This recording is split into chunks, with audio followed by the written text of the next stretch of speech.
O's on the U of O Sustainable City Year program. I'm Kevin Toon, Communications Director for the League of Oregon Cities. And I want to welcome our city officials who are here and ask a quick housekeeping question. If you wouldn't mind, next to your on-screen name, if you would add your city name, that would be helpful to our presenters.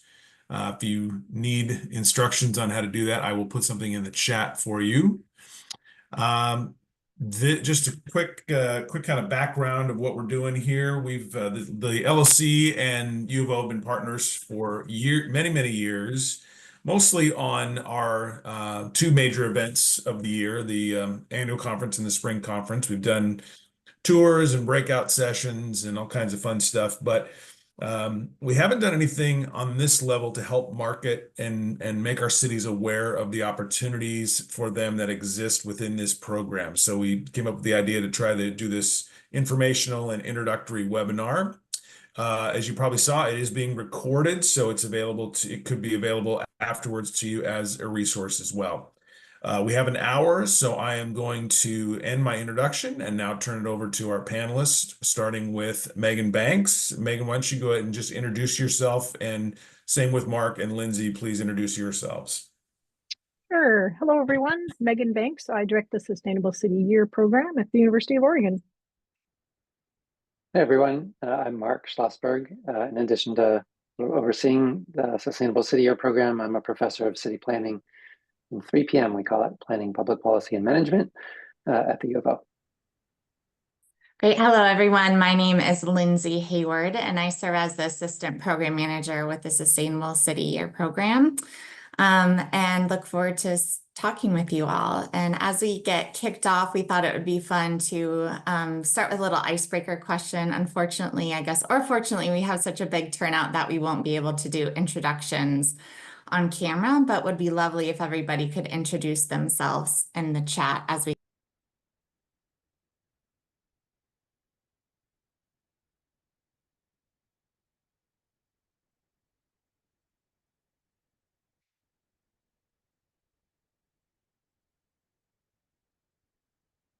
something special or unique, one thing that you'd like to share with the group in the chat, and then I'll turn it back over to Megan and she'll get us started with our presentation. Thank you.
John Doherty, I'm not sure whether to give you a thumbs up or not for your unique,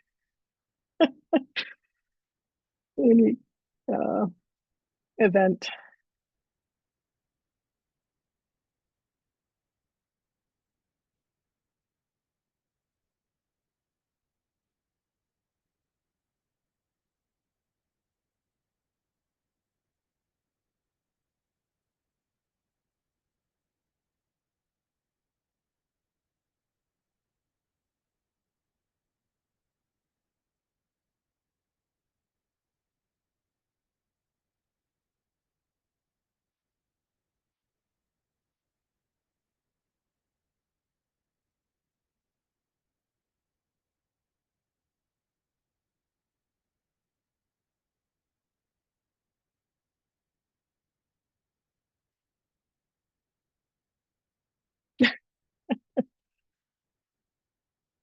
Well, thank you, everyone. I really appreciate and know that you know your cities best of all. And that every single of our 241 cities in Oregon have something unique and special about them. So I am going to go ahead and kick us off. And I'll run through our presentation, but our intent here is to, as Kevin mentioned, share more about the Sustainable City Year program at the University of Oregon. And we know that the world needs more research, we need ideas, we need solutions. And our intent is that universities across the globe can leverage those resources for cities. And what we hope is that we can participate and be a part of where the change happens. And you are where the change happens, local government. However, we know that you have a lot on your plate. There's more that needs to get done than you have time for. And so our hope is that we can provide you either with best practices or new knowledge, new ideas, and even provide you with the political space to consider new ideas that you might not otherwise be able to do so. We know that for universities, these new ideas, that's our reason for being, is to think differently about problems and create opportunities for change. So we hope, as I mentioned, that we can leverage the role of universities for the benefit of cities. So how might we do this? Let me get back here. So SCYP started with this very, very simple question. What if we could connect existing faculty teaching their existing classes in the ways that they're being taught right now, but that we direct them at a single city for an entire academic year, and we work on projects that the city identifies. What this does for us and you is it's a win-win. We get year-long partnerships, and they continue to help communities solve today's problems. And I'm going to move forward. Today's problems while laying the groundwork for a sustainable future. And at the same time, your future employees are more and better prepared for the workforce because they've experienced in experiential or applied learning.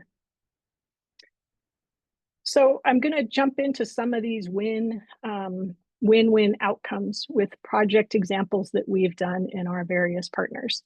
We've been around since 2009, 2010, so we're entering our 15th year. And so these projects that I'm about to share are the tip of the iceberg. There are tons more, but we definitely didn't want to keep you here for, 14 hours or however long it would take to run through those. So I'm just going to talk about a few. I'm going to start with Salem. Students helped identify some economic opportunities. What business students did is they looked at ways the city could reuse their industrial byproducts. And so they identified an opportunity to take this industrial waste to use it in the city's biodigester, which also meant that the city didn't have to truck it to Portland, which is what they had been doing.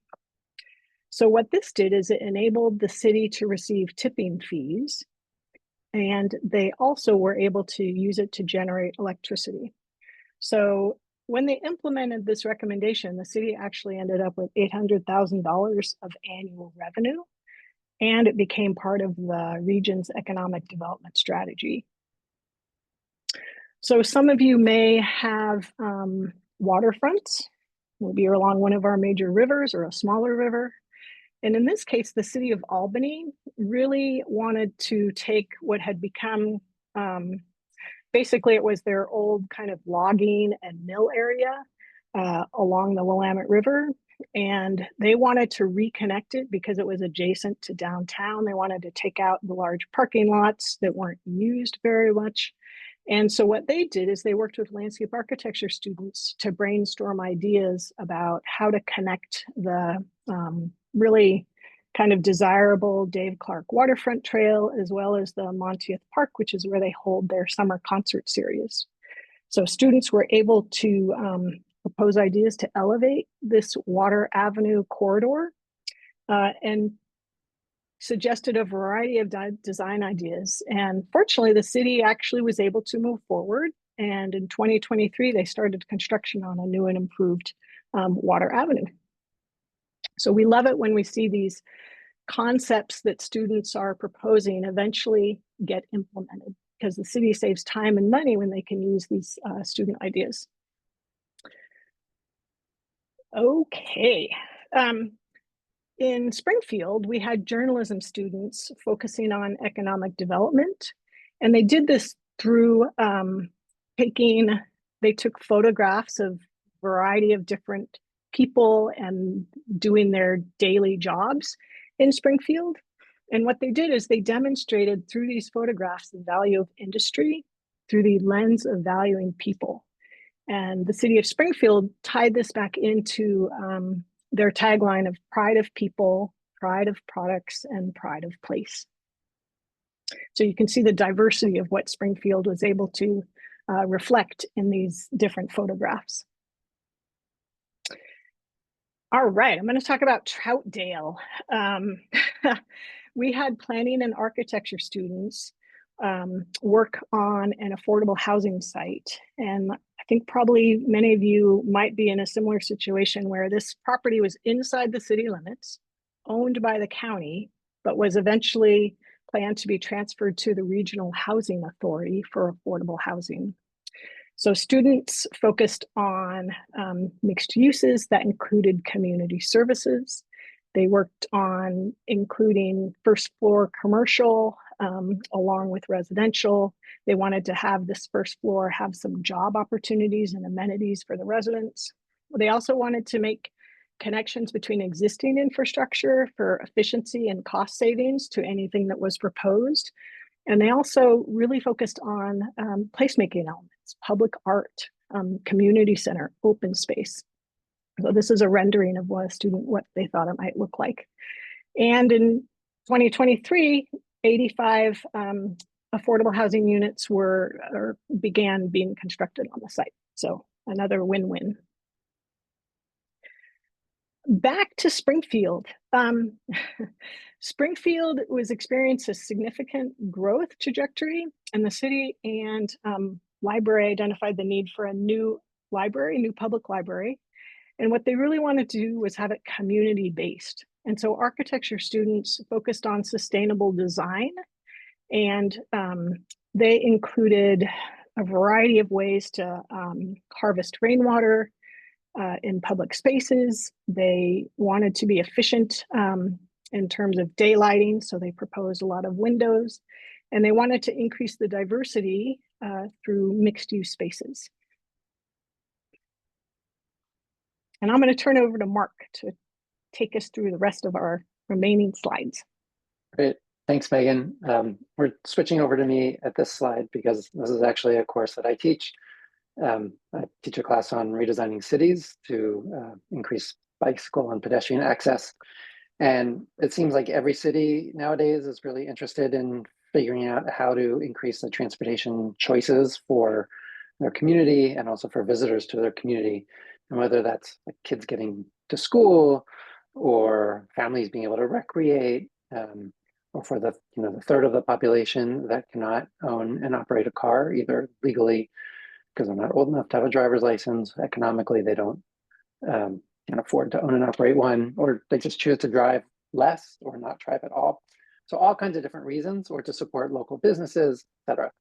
And so this is a really fun class that's been part of the program basically every year since its founding. And what's been really nice is that every year there's proposals that students are putting forward that get put into practice in a community partner. And one of the real benefits with this class in particular, but I would say most of the courses that are engaged working with community, is that students are able to put new ideas out in the public domain with less, that's in a more politically safe way, as Megan mentioned earlier, right? So there might be design ideas or things that really push the boundaries, but when students put them out in the public domain and engage the community in a conversation, the reaction from community members is much more thoughtful and less reactionary than is often the case, or sometimes the case, if staff put something out in the public domain, for example. And so the dialogue that happens becomes much more open-minded about, well, what might be possible, and why would this type of design happen, or what doesn't work, et cetera. And so this has been a great class that, again, every year there's projects that get implemented, ranging from redesigning of quiet residential streets just to prioritize walking and biking and reducing car speeds, to redesigning pretty major corridors to help have multimodal transportation and support the local businesses in those areas as well. And also including recreation, trails, tourism, active tourism, that type of thing. So that's a great class.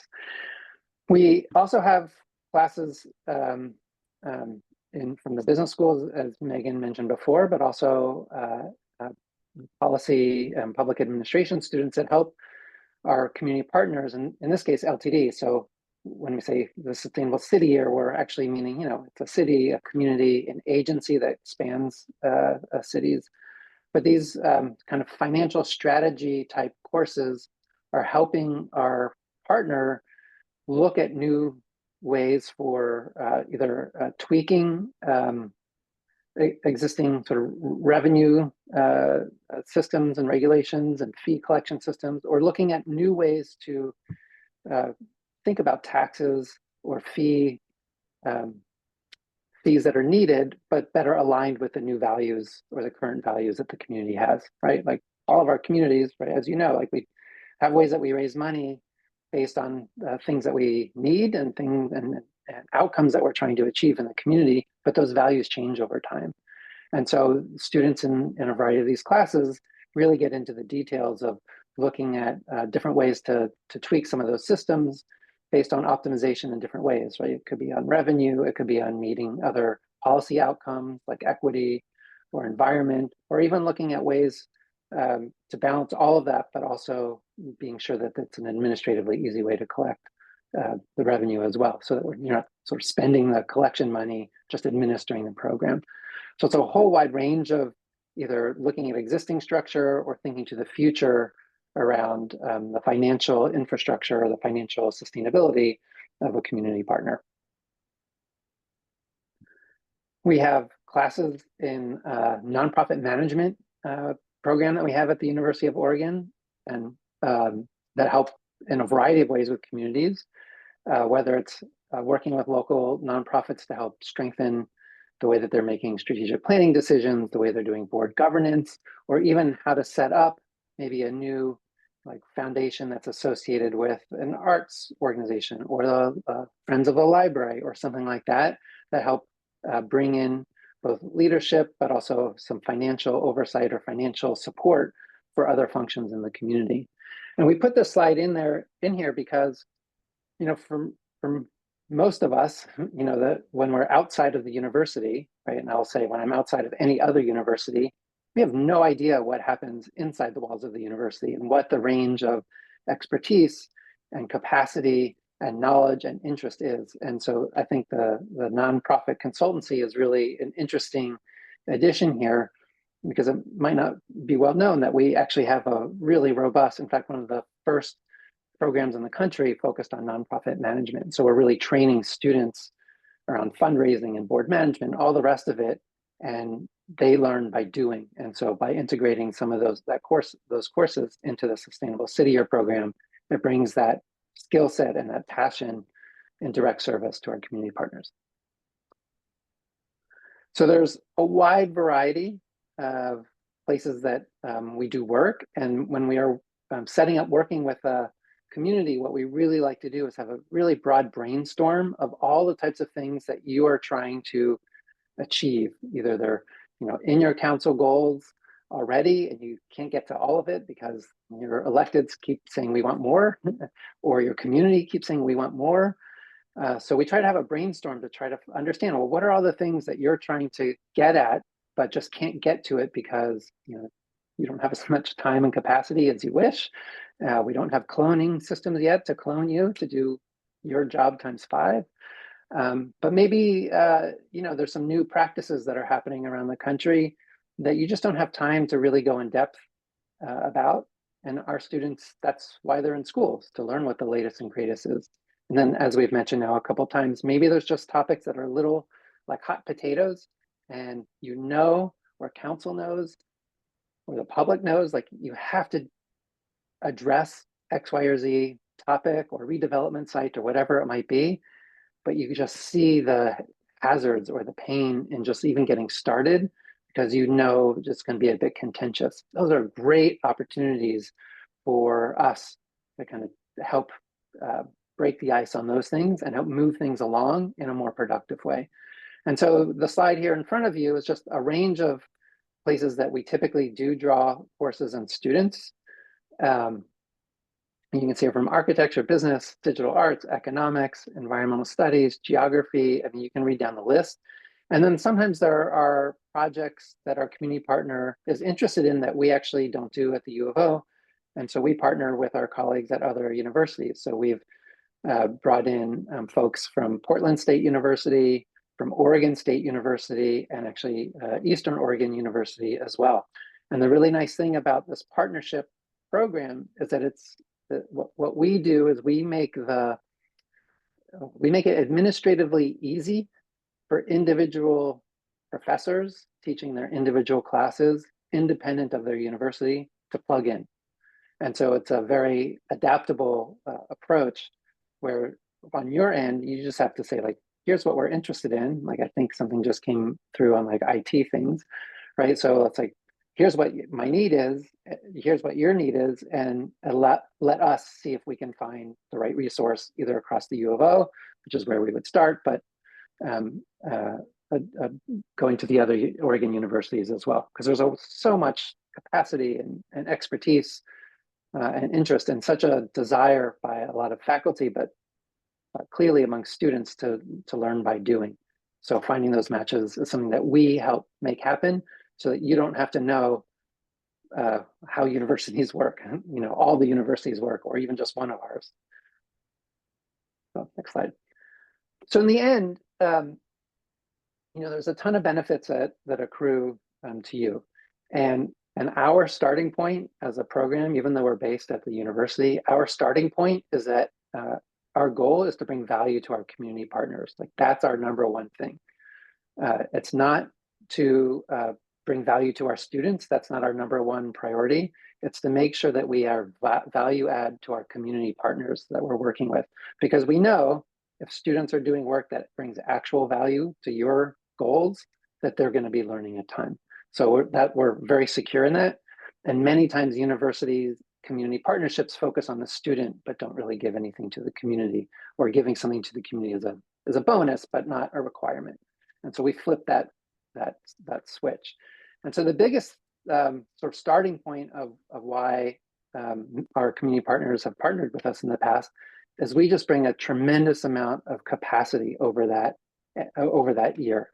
So in a slide in a second, I'll show you a little bit about the scale of some of our partnerships, but with our bigger communities, and in Oregon, a bigger community is like Springfield and Salem. Like we've had 35 courses working with those cities in 1 year. And when we do that, there's like 80,000 hours of work that students and faculty are bringing to those communities to help advance things. That's a tremendous amount of capacity, right?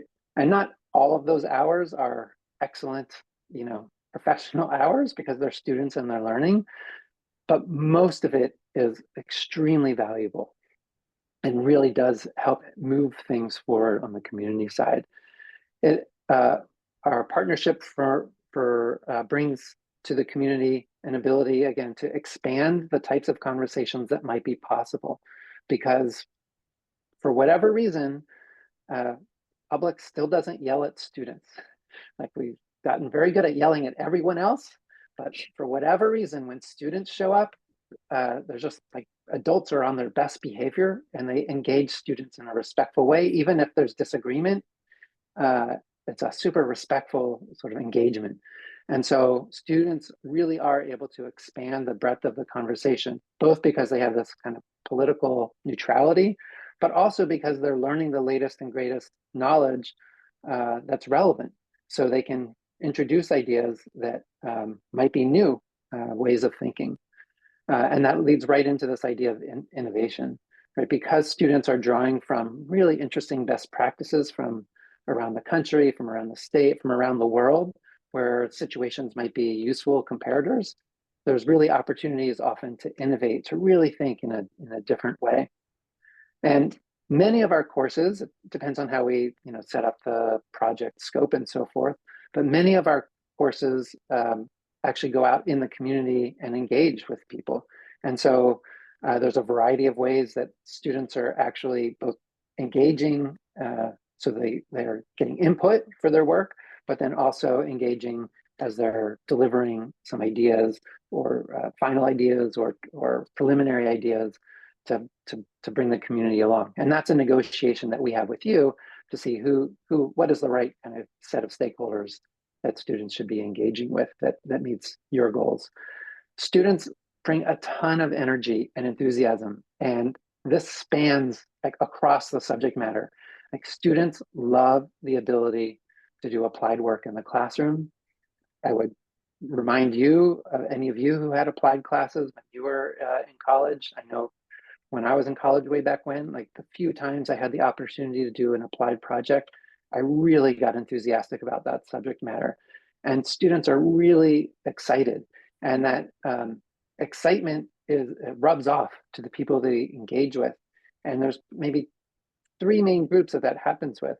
That's sort of a general public, which is fantastic.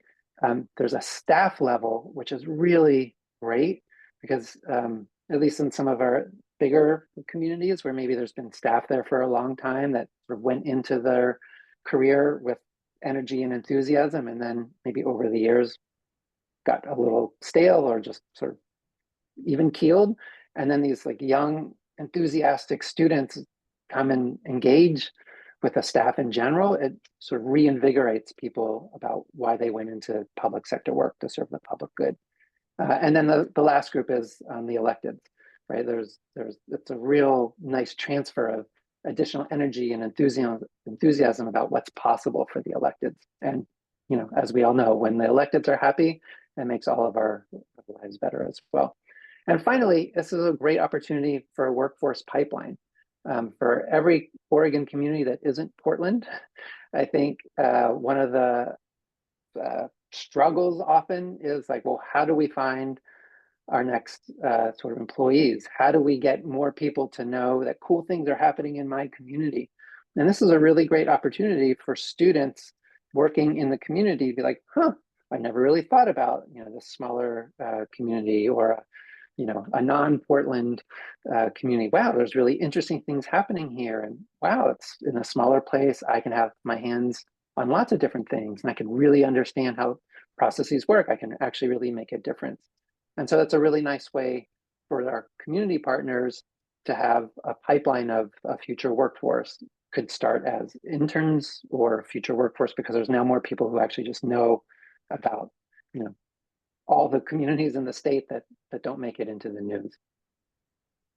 So our benefits to students, so those are all of our benefits to cities. I mean, I really focus there on like tangible things, but we're also care about the benefits to cities so that you can meet your larger goals, whether they're public health or using taxpayer dollars efficiently, meeting your climate challenges and climate goals, looking at affordability and equity and all those things. I mean, that's sort of really what we're trying to get at. And then for students, as I said, we do care about students. We just know that students will benefit if our community partners are benefiting. And really the benefits to the students are everything that I just said is benefits to the cities, right? It helps students expand the breadth of conversation. They're learning something in the classroom and they might be learning about best practices or theories.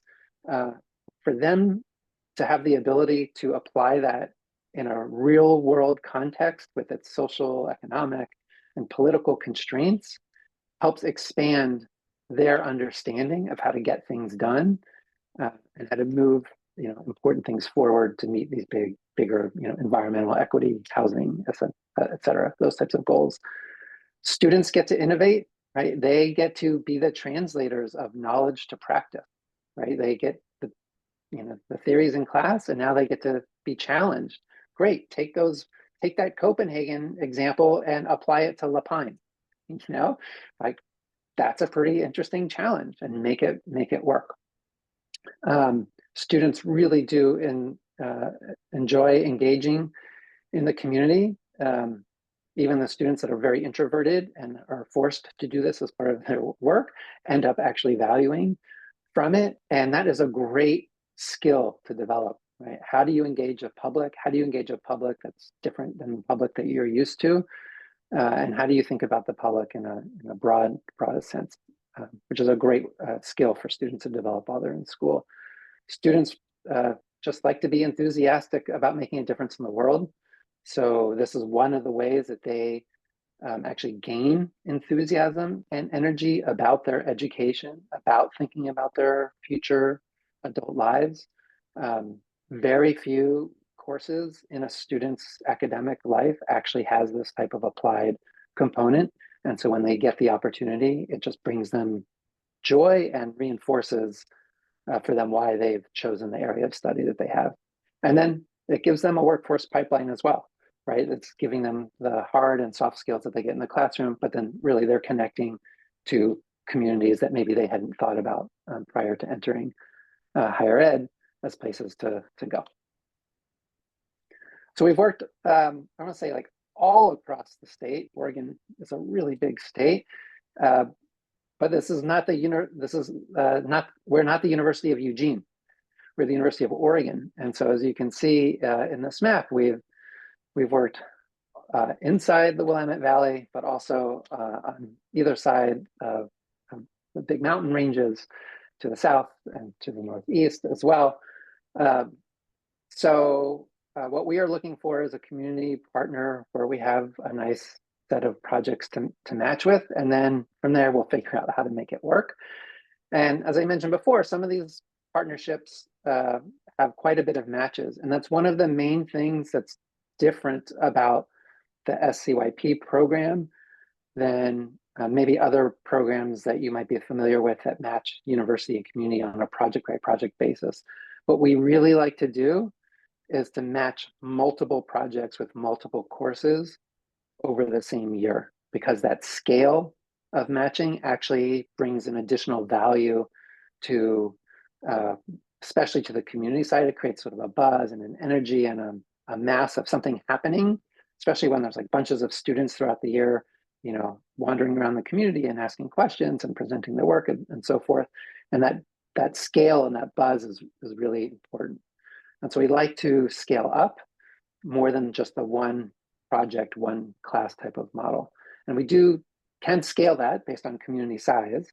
But we have worked with La Pine, population 2,500. I think we had 12 or so courses, which was phenomenal. And then on our highest end was both Springfield and Salem at 35 courses over an academic year. So we can scale it based on capacity, interest, whatever. I mean, this is a conversation that we have with you to make sure that things can move forward in a way that adds value for you and is possible on our end as well. So just a few final slides with some quotes from electeds. But before I'll read them, but before I read them, I just really want to emphasize on behalf of all of us at SCYP that our goal is to add value to our community partner. For 15 years, that's really what we've been doing. This is not charity philanthropy work to help teach the next generation of students. What we really see our program is helping you move your agenda forward in real ways that you can't do currently because you just don't have the time and resources to do everything you want or that political space to do it. And it's thrilling to us that every year there's real work that gets either put into practice, as some of the examples that Megan gave earlier, or changes the thinking in how decisions are made, right? So it's a little bit more of an indirect influence. So anyway, Nancy Connolly from the City of Sisters says, It's easy to be wrapped up with what you see versus what could be.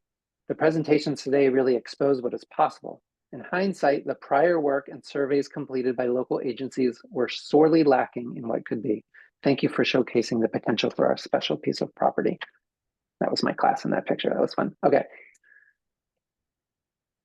Chris Roy, the mayor of Salem, says our goal is to move faster than we could on our own. The students' capacity and faculty expertise bring more resources to Salem, accelerating our environmental and equity work. We're fortunate to have been selected for this partnership. We know the program leads to tangible real-world results.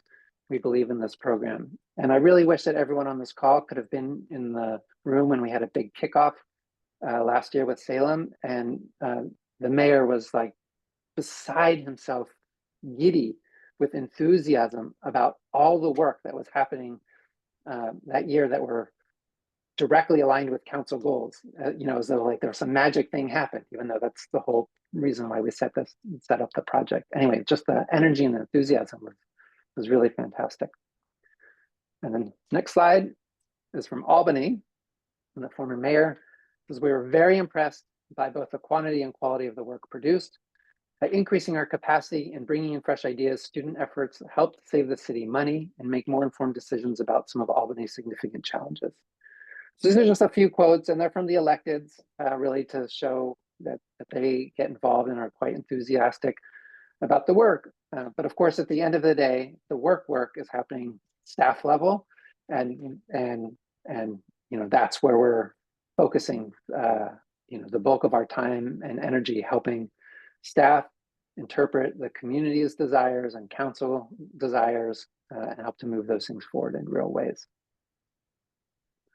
And so hopefully this sounds interesting.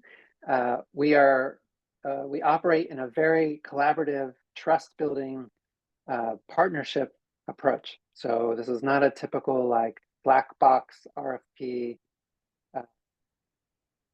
bureaucracy that you can't see. We like to talk with you if any of this sounds interesting, just to see how we might be able to find a good match. And if we're about to have some time for Q&A and explore different things, but for following up and to have that type of conversation, it can just be an easy, open-ended conversation.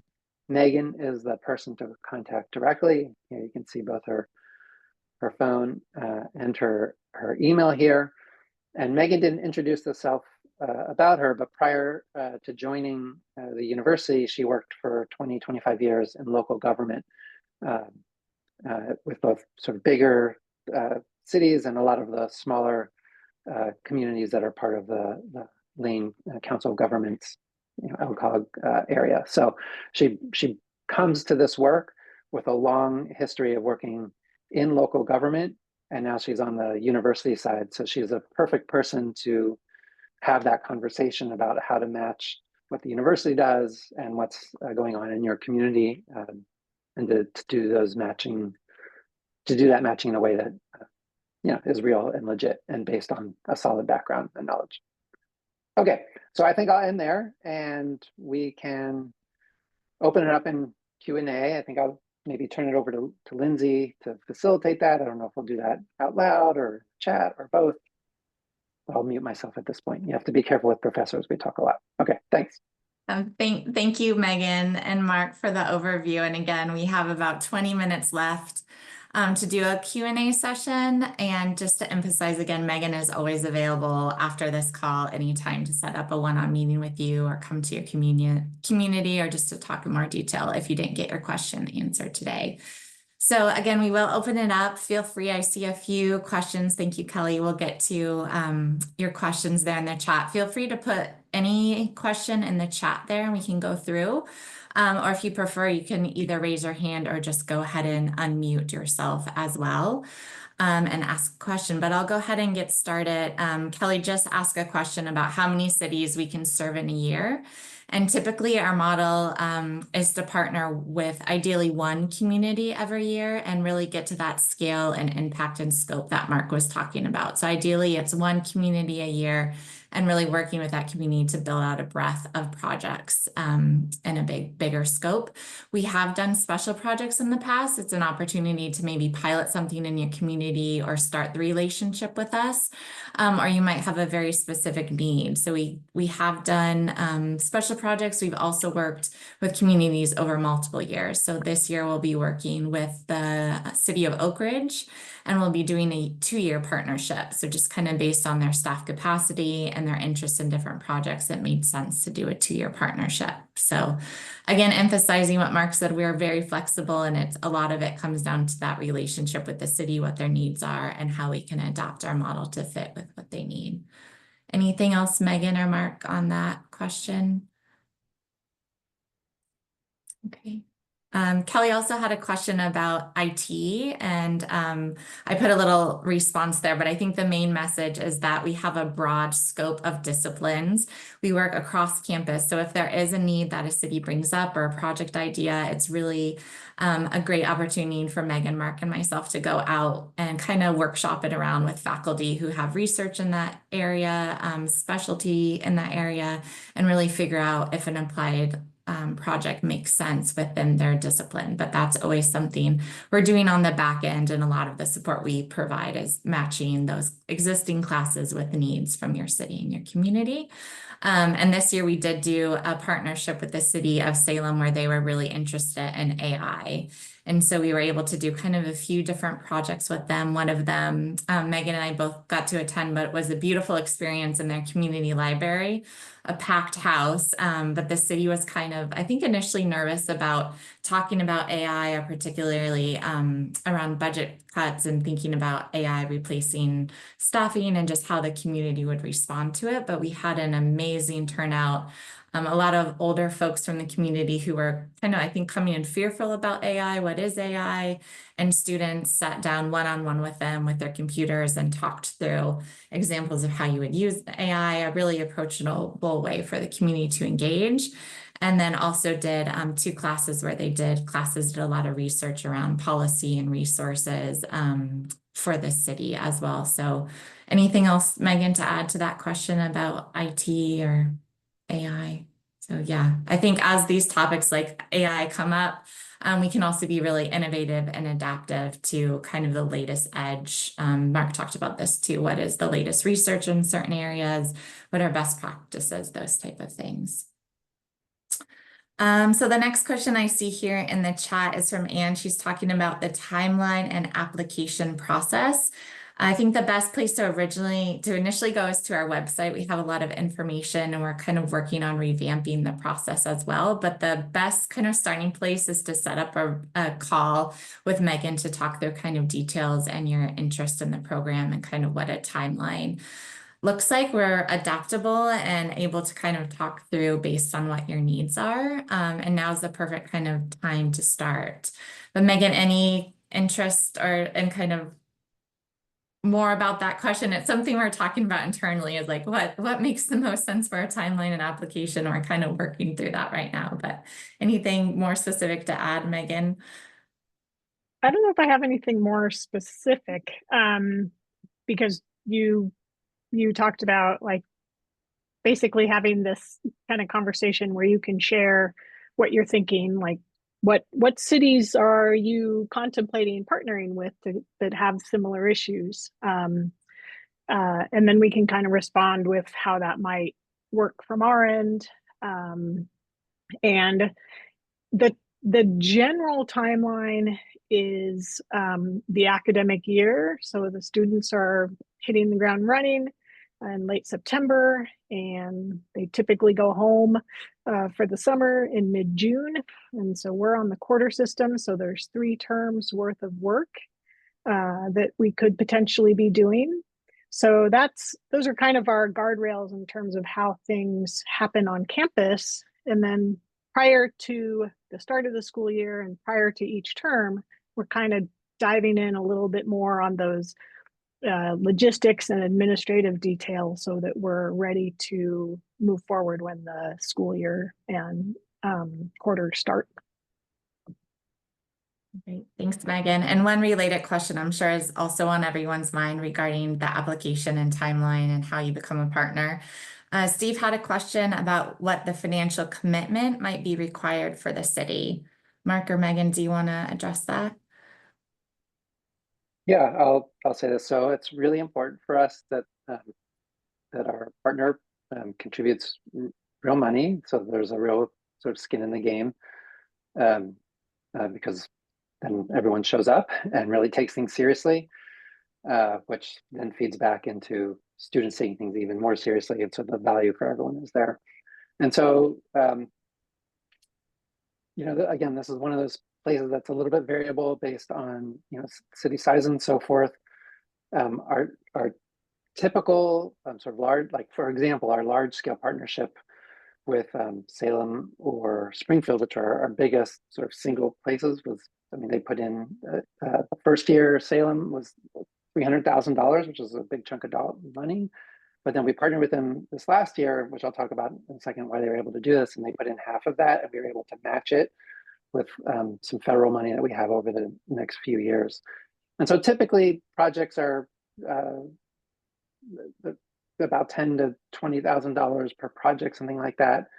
But everything is a little bit variable. Cities, our partners typically are not using general fund dollars because that money goes to police and fire, but we're trying to draw from existing line items where possible. But again, every community is a little bit different. But for example, right, if there's some transportation-oriented work to happen already in a work plan, then so you might be drawing a little bit from a transportation line item, or from urban renewal, or from a parks, or, you know, or a community that has a transit district, from maybe the transit district is putting some money in, or the school district. Again, those might not apply for some of the much smaller communities here on the call, but that's a conversation that we can have with you. This year and then the next year, we do have matching dollars from the federal government as part of a community-directed spending grant that Senators Wyden and Merkley and Congressman DeFazio were able to secure in the previous budget cycle. So it's actually a really great opportunity to do that. Anyway, we don't want the financial side to scare off the start of the conversation, because there's a lot of different ways that we can think about that. And yet there's a real sort of dollar commitment, just because we find that it helps make the program actually run. Because I think Megan and Lindsay do like getting a paycheck, and it also just makes the work that much better. And I'll say, you know, I know most of the communities that you're representing here on the call are on the smaller side, so you're not going to have 25 to 35 class matches, and so it is possible for us to have a big year, a big partner, and a small partner, or maybe a year where we have a few smaller partners in the year. So anyway, every year is also a little bit different on our end, and so I guess that's the message here, is like, let us have that conversation with you so that we can try to align resources, try to align timing, et cetera. Great, thank you, Mark. Hope that helps. Yeah, and I think a similar question when you started going down that line, but I think maybe an additional example or more information might be helpful. Adam is from the city of Coburg, and he had a question about, again, a lot of smaller cities are on this call, and an idea about similar-minded cities coming together to submit an application, or having some projects that could potentially benefit multiple cities if packaged together and working together. Megan or Mark, do you have any either examples of that has potentially happened in the past, or any advice about the potential of an idea like that for the city of Coburg? I would offer that I'd want to talk to Adam and others who are interested, just to get a little bit more information about what you're thinking. Great. So Yeah, I think I that's think simple answer on a lot of these questions is feel free to contact Megan, and Mark and myself are great resources and can adapt to your city and Yeah, your need. yeah. And when we were talking about the Lane Transit District partnership, we also partnered with TriMet, the regional transit authority in the Portland area. So those are examples of where multiple cities were participating at the same time. So it's not something that's off the table, that's for sure. Thank you for the question. One more question in the chat, and then I'll go to Kelly Hart with the City of Lebanon again. So Don is from Glendale and had a question about economic development. So potentially might be helpful, Megan or Mark, to share some examples about maybe some projects around economic development and, just the recognition that that is a major issue and area of need for cities to figure out and get new ideas. Mark, were you pointing at me? Yes, Don, you are one of, I guess we could go ahead and say 241 cities that are dealing with revenue issues in terms of your city budget. So there have been classes that we do on campus that talk to cities about what revenue potential is out there? Are there any duplicative things that are being paid for? Are there new ways of collecting fees? Are there new ways of funding affordable housing, for example? So those are kind of on the public budgeting side, but then we've also had students look at, is an economic opportunity improver, an economic improvement district, a business improvement district, a medical district. Are those options for increasing revenue or finding revenue that doesn't exist? And what is the best way to go about that? Even things like, well, we want to construct a new community center, a new community pool. Maybe it has a regional impact. So should the region participate in funding that? So really diverse in what communities are looking for. And we do have potential classes on campus that can respond to those needs. And I'll just add that we are frequently also looking at the redevelopment side of things. So moving off of like the internal, city budget side of things, but looking at, are there, vacant big box stores or excess parking areas or formal industrial sites or warehouse sites or whatever land that could be open for redevelopment. And they just need like a catalyst of like a vision, an idea, a thinking. And so we are always every year doing projects like that as well, which is maybe a longer term sort of view of economic development or Main Street, redos and things like that, looking for opportunities just to help boost up sort of an economic infrastructure separate from the revenue side, directly into the coffers of the city. Great. Thank you, Mark. So it looks like we're coming to the end of the questions in the chat. Feel free to add to them or email Megan directly as we have it looks like just about 5 minutes left, but I'll go ahead and turn it over. It looks like Kelly has a hand raised. Thanks. So I'm just trying to align your guys' timing with budget season for cities and then project implementation potentially starting. So if we were to start conversations with you guys now to sort of align our potential threshold of projects we'd be interested in pursuing and how it would align with your guys' classes, we would have those conversations with you now. We would start talking about it through our budgeting process to align for next fiscal year, and you guys starting it for next September class load potentially. Is that how it sort of starts aligning? Or when would conversations start with you guys, application process, selection, and then work starts aligning with budgeting and skin in the game for us sort of thing? I'll jump in unless Lindsay or Mark you want to. The it I know we have this theme here that it can vary depending on the city. Yes, in terms of a city wanting to budget a larger chunk of dollars, uh, going through that process during your regular budgeting timeframe and getting that adopted. So I assume that would be by June 30th of next year for a full scale partnership. However, we have some cities that are like, okay, we would really like to do something smaller scale, and we have money that we haven't spent yet by the end of this, I guess it'd be 24, 25. Could we work with you and make something happen for this coming school year?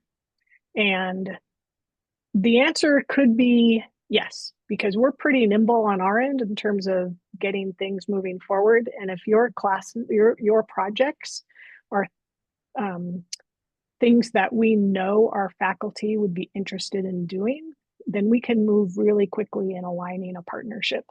And it could be that there's a slow ramp up over like this next school year, and then the second year, once you go through your budgeting process, there could be more classes that happen at that time.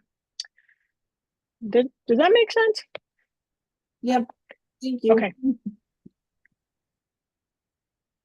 All right, any final questions? We have a few minutes left. We'll also be sure to follow up with some additional resources, and someone asked about the email, this recording being available, and we just spoke with Kevin before we were starting the session about recording it and making it available. So we'll make sure that you all get a copy as well to share around with other stakeholders in your community or other folks you work with that might be interested in learning more about the model as well. But any final questions?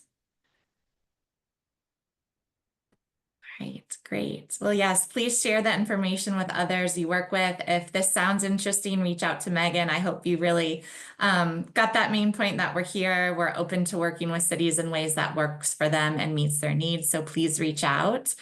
And again, just really appreciate everyone taking the time to listen today and ask such great questions. But I think with that, we're probably, it looks like wrapping up. Lots of thank you. So thank you again for coming. But I think that's everything from our team. I don't know if Kevin or Julie, you have anything from LOC that you'd like to close with. Oh, well, shameless opportunity to plug the LLC conference. So if you haven't signed up, cities, get your registrations in. The early bird rate closes next Friday. So we hope to see you over at the River House in Bend. You threw me a curveball, Lindsay, but fortunately I had that top of mind. So Always ready. Perfect. okay, I'm going to stop the recording.